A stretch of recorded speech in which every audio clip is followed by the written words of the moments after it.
দূর দূর থেকে আগত দর্শনার্থীদের স্বাগত।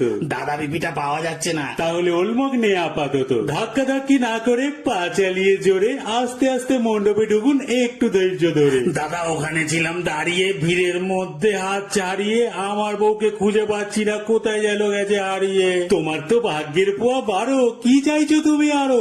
আমার তো এত বছর হয়ে গেল, বউ হারালো না একবারও। আপনি মাইকে বলে দিলে বউটা এইখানে আসতো চলে, তাড়াতাড়ি বাড়ি আমরা যেতে পারতাম। তার ফলে দাদার মধ্যিখান দিয়ে শীতে, বৌদির মাথায় লাল ফিতে, অনুসন্ধানের সামনে চলে আসুন, দাদা কষ্টে গেছে মেতে। কেউ খুঁজে পেলে পরে দিয়ে যান এখানে ধরে, সঙ্গে যেন আবার রেখে নেবেন না নিজের মনে করে। রাগ করো না ভাই, চিন্তার বিষয় নাই, কাল একজনের ফোন এরাম হয়েছে বলে দিলাম তাই। দাদা পাচ্ছি না খোঁজল, ওপাশে বন্ধ দেখছি কল। পঞ্চার বাড়িতে জলের ড্রাম তোলা আছে, যাচ্ছি ওদিকে চল। ওই লাল জুতো পায়ে খোকা বাবু যায়, তুমি আমার হাত দিও না প্যান্ডেলের গায়ে। 500 টাকা ফাইন, ওটাই আমাদের আইন। ওরে আমার খোকা বাবু, প্লিজ ডোন্ট মাইন্ড। দাদা ফাঁকা হয়ে গেছে মাঠ, রেডি হয়ে গেছে চাট, চলো না দাদা তুমি এবার বেশি না বকে ভাট। হ্যাঁ, আবার কথা হবে কাল, এখন একটু খেতে যাব মাল। সবাইকে শুভ দুর্গা পুজো। 2025 সাল।